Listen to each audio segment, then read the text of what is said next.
নয় শ্রেণীর ব্যক্তিকে আল্লাহ পাক কবরে কোনো আজাব দেবেন না। উচ্চ কণ্ঠে পড়ি সুবহানাল্লাহ।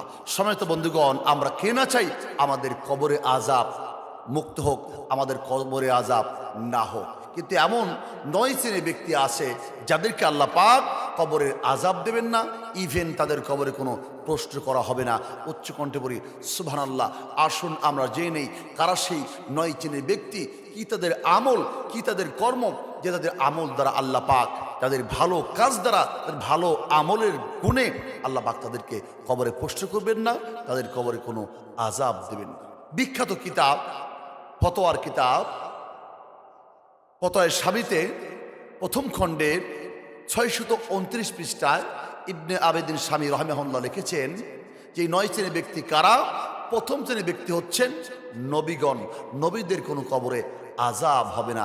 উচ্চ কণ্ঠে পড়ি সুবহানাল্লাহ। প্রথম শ্রেণীর ব্যক্তি হল নবীগণ। দুনিয়াতে যারা পয়গম্বর নবী রাসূলগণ, আল্লাহ রাব্বুল আমিন পয়গম্বরদের কবরের জীবনে তাদের কোনো হিসাব নেবেন না। সুবহানাল্লাহ।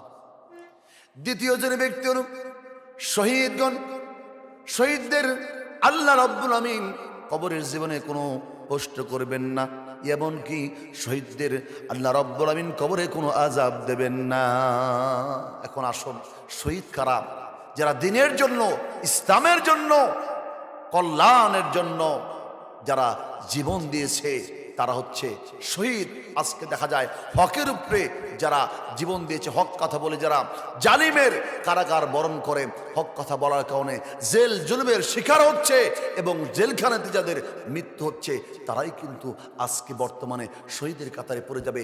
এই জন্য বন্ধুগণ, জালেমের বিরুদ্ধে হক কথা বলে যদি জীবন চলে যায়, সেটাও কিন্তু শহীদের দরজা আপনি লাভ করবেন। এই জন্য শহীদদের কবরে জীবনে আল্লাহ রাব্বুল আমিন কোনো আযাব দেবেন না।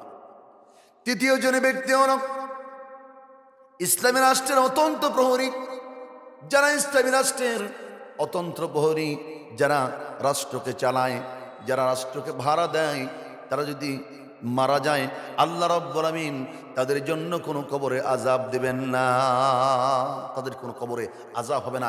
ইসলামী রাষ্ট্রের অতন্ত্র প্রহরী যারা, যারা রাষ্ট্রের আমানতকে খেয়ানত করে না, যারা রাষ্ট্রের আমানতকে পুঙ্খানুপুঙ্খরূপে যারা হেফাজত করবে। আজকে আমাদের দেশে অনেক অতন্ত্র প্রহরী আছে যারা ঘুষ ছাড়া একটি কদম পা বাড়ায় না। কথা বলেন ঠিক কিনা? এই জন্য বন্ধুগণ, শুধু অতন্ত্র প্রহরী হলে হবে না, ইসলামী রাষ্ট্রের অতন্ত্র প্রহরী। আজকে আমাদের সমাজে ঘুষ ছাড়া কোনো সেক্টর নেই। তারা যদি মারা যায়, তারা কি শহীদ হবে? তারা কি এই আযাব থেকে মুক্তি পাবে? না, অবশ্যই না। ইসলামী রাষ্ট্রের অতন্ত্র প্রহরী যারা, যারা হারাম থেকে সবসময় বিরত রাখে, যারা জনগণের চিন্তা করে, যারা জনগণের আমানতের খেয়ানত করে না। আজকে বর্তমানে আমাদের দেশে যারা জনগণের টাকা মেরে খাচ্ছে, ইভেন জনগণের কাছ থেকে জেল জুলুম করে তারা দেশ পরিচালনা করতেছে। আজকে টাকা ছাড়া আমাদের কোনো সেক্টর নেই, ঘুষ ছাড়া আমরা চলতে পারি। এই জন্য ইসলামী রাষ্ট্রের অতন্ত্র প্রহরী যারা, এদেরকে আল্লাহ রাব্বুল আমিন কবরের জন্য কোনো আযাব দেবেন। আমার মুসলমান, তৃতীয় ব্যক্তি কারা? ইসলামী রাষ্ট্রের অতন্ত্র প্রহরী যারা, তৃতীয় শ্রেণীর ব্যক্তি তারা। চতুর্থ শ্রেণীর ব্যক্তি কারা? অর্থাৎ মহামারীর মধ্যে যারা মারা যাবে, ইন্তিকাল করবে, আল্লাহ রাব্বুল আমিন তাদেরকে কবরের জীবনে কোনো আযাব দেবেন না। সুবহানাল্লাহ। মহামারী অর্থাৎ প্লেগ বলেন, এবং কি যখন একটি রাষ্ট্রের মধ্যে মহামারী দেখা যায়, ফর এক্সাম্পল আমরা ধরতে পারি আমাদের দেশে যখন করোনা শুরু হলো 2020-এর শেষে, 21 সালের প্রথম দিকে, সেই মহামারীর মধ্যে কিন্তু অনেকে মারা গিয়েছে। যারা আল্লাহওয়ালা, যারা শরীয়ত সম্মতভাবে জীবন পরিচালনা করেছে, তারা যদি এই মহামারীতে মারা যায়, ইনশাআল্লাহ তাআলা আজিজ, তাদের কিন্তু কবরে কোনো আযাব হবে না, কষ্ট করা হবে না। কেননা আজকে আমরা সেই মহামারীতে পড়ে গিয়েছিলাম, সারা বিশ্ব স্তম্ভিত হয়ে গেছিল, সারা বিশ্ব স্তব্ধ হয়ে গিয়েছিল। আজকে সারা বিশ্ব লকডাউন দিয়েছিল এই মহামারীর মধ্যে, আপনার করোনা ভাইরাসের মধ্যে। দেখেন সারা বিশ্ব আজকে অবাক হয়ে গেছে। কোনো ডক্টর, কোনো বিজ্ঞানের কোনো সাজেশন কাজে লাগেনি। একমাত্র মুহাম্মদ রাসূলুল্লাহ সাল্লাল্লাহু আলাইহি সাল্লামের একটি হাদিসের উপরে আমল করে আজকে সারা বিশ্ব এই মহামারী থেকে হেফাজত হয়েছে, এই মহামারী থেকে রক্ষা পেয়েছে। উচ্চ কণ্ঠে বলি সুবহানাল্লাহ। আল্লাহ রাসূল বলেন, وقال رسول الله صلى الله عليه وسلم إذا سمعتم به بأرض فلا تقدموا عليه وإذا وقع بأرض وأنتم فيها فلا تخرجوا فرارا منه। যখন কোন রাষ্ট্রের মধ্যে কোন এক এলাকার মধ্যে মহামারী দেখা দেয়, তোমরা সেখানে সেখান থেকে বের হইও না। আবার যখন নাকি সেখান থেকে বের হবা না, আবার সেখানে তোমরা প্রবেশ করবা না, যেটাকে আমরা লকডাউন বলতে পারি। এই লকডাউনের দ্বারা সারা বিশ্ব আজকে করোনা ভাইরাস থেকে মুক্তি পেয়েছে মুসলমান ইমানদার। তাহলে এটাই প্রমাণ করে ইসলাম কত সুন্দর, আমাদের নবীজি আমাদের জন্য সব ব্যাপারে নির্দেশনা দিয়ে গিয়েছেন। চতুর্থ শ্রেণীর ব্যক্তি হলো তারা যারা মহামারীর মধ্যে মারা যায়, মুসলমান, তাদের কবরে জীবনে আযাব হবে না, তাদেরকে আল্লাহ রাব্বুল আমিন কোনো কবরে হিসাব নেবেন না। সুবহানাল্লাহ। পঞ্চম শ্রেণীর ব্যক্তি তারা নাবালেগ শিশু, যারা নাবালেগ অবস্থায় বালেগ বালিগা হওয়ার আগে ইন্তিকাল করে মারা যায়, আল্লাহ রাব্বুল আমিন এই সকল নাবালেগ শিশুদেরকে কবরে জীবনে কোনো আযাব দেবেন না। উচ্চ কণ্ঠে বলি সুবহানাল্লাহ। এরপরে আসেন 6 নম্বর অর্থাৎ ষষ্ঠ শ্রেণীর ব্যক্তি কারা, যাদের আল্লাহ পাক কবরে আযাব দেবেন না, অর্থাৎ এশার পরে সূরাতুল মুলক পাঠকারী যারা প্রতিনিয়ত এশার নামাজের পরে সূরাতুল মুলক তেলাওয়াত করবে, ইনশাআল্লাহ তাআলা আজিজ, তাদের কবরে জীবনে আযাব হবে না, তাদের কবরে কোনো প্রশ্ন হবে না। কত সুন্দর করে সূরাতুল মুলক তেলাওয়াত করতে পারেন আপনারা। তাবারাকাল্লাযী বিয়াদিহিল মুলক وهو على كل شيء قدير।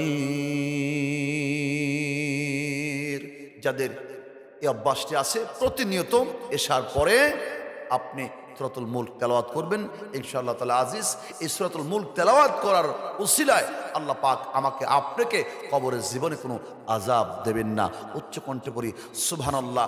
এরপরে আসেন অর্থাৎ সপ্তম শ্রেণীর ব্যক্তি কারা, যারা জুমার দিনে অথবা রাত্রিতে মৃত্যুবরণ করেন। সুবহানাল্লাহ বিহামদি। অর্থাৎ যদি যে ব্যক্তি শরীয়ত সম্মতভাবে চলাফেরা করে, আল্লাহ রসুলের সুন্নত তরিকায় যারা চলে, যারা জীবন গড়ে, এই সকল ব্যক্তি কবরে অর্থাৎ জুমার দিনে কিংবা রাত্রিতে মারা যায়, ইনশাআল্লাহ তাআলা আজিজ, ওই ব্যক্তিরও কিন্তু কবরের জীবনে আযাব হবে না। কিন্তু অবশ্যই লোকটার আমলদারি হতে হবে, অবশ্যই শরীয়ত বিরোধী কোনো কাজে সে জড়িত হতে পারবে না। তাহলে ইনশাআল্লাহ অবশ্যই জুমার দিনে কিংবা রাতে যদি সে মারা যায়, অবশ্যই আল্লাহ পাক তাকে কবরের জীবনে কোনো আযাব দেবেন না। আসুন অষ্টম শ্রেণীর ব্যক্তি কারা, অর্থাৎ সত্যবাদী লোক, যারা সদা সর্বদা সত্য কথা বলে, যারা সদা সর্বদা হক কথা বলে, সত্যের উপরে প্রতিষ্ঠিত আছে, এদেরকে কিন্তু আল্লাহ রাব্বুল আমিন কবরের জীবনে কোনো আযাব দেবেন না। তার কারণ যারা আল্লাহওয়ালা, যারা সাদিকিন, আল্লাহ বলছে ইয়া আইয়ুহাল্লাযীনা আমানুত্তাকুল্লাহা ওয়া কুনু মা'আস সাদিকিন, হে ঈমানদারগণ, তোমরা আল্লাহকে ভয় করো এবং সাদিক লোকের সঙ্গী হয়ে যাও। যারা সত্যবাদী লোক, তারা কথায় বার্তায় চাল চলনে তারা সত্য কথা বলে, ইভেন তারা হক পথে চলে, হক হারালি তারা খায়। এই জন্য সত্যবাদী লোকদের কবরের জীবনে আযাব হবে না, তাদেরকে কবরের জীবনে কোনো প্রশ্নও করা হবে না। উচ্চকণ্ঠে পড়ি সুবহানাল্লাহ। নবম শ্রেণীর ব্যক্তি কারা, অর্থাৎ যারা অসুস্থ অবস্থায় সদা সর্বদা সূরাতুল ইখলাস তেলাওয়াত করবে, এবং এই সূরাতুল ইখলাস তেলাওয়াত করতে করতে যারা মৃত্যুবরণ করবে, আল্লাহ পাক রব্বুল আমিন এদের কবরের জীবনে কোনো আযাব দেবেন না। আমার মুসলমান ইমানদার, অসুস্থ হয়ে বিছানায় পড়ে আছেন, সদা সর্বদা আল্লাহ রাব্বুল আমিনের সবচেয়ে তাওহীদের বড় একটি প্রমাণ সূরাতুল ইখলাস তেলাওয়াত করবেন। আপনি যদি সূরাতুল ইখলাস তেলাওয়াত করতে করতে মৃত্যুবরণ করতে পারেন, অসুস্থ অবস্থায় বিছানায় থেকে, আল্লাহ রাব্বুল আমিন আপনার কবরের জীবনে কোনো আযাব দেবেন না। قل هو الله أحد الله الصمد لم يلد ولم يولد يولد ولم يكن له كفوا أحد যারা অসুস্থ অবস্থায় বিছানায় পড়ে থাকেন, হসপিটালের বেডে আছেন, তাদেরকে বলবো সদা সর্বদা সূরাতুল ইখলাস তেলাওয়াত করেন।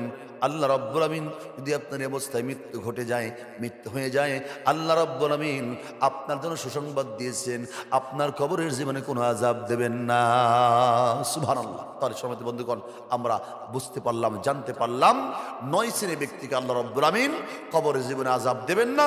এর মধ্যে অর্থাৎ 9 শ্রেণীর ব্যক্তির মধ্যে প্রথম হচ্ছে নবীগণ, এরপরে শহীদগণ, এরপরে ইসলামে রাষ্ট্রের অতন্ত্র প্রহরী, এরপরে আসেন আপনার মহামারীতে যারা মারা যায়, এরপরে নাবালেগ শিশু যারা মারা যায়, এদেরকে কিন্তু আল্লাহ কবরে আযাব দেবেন না।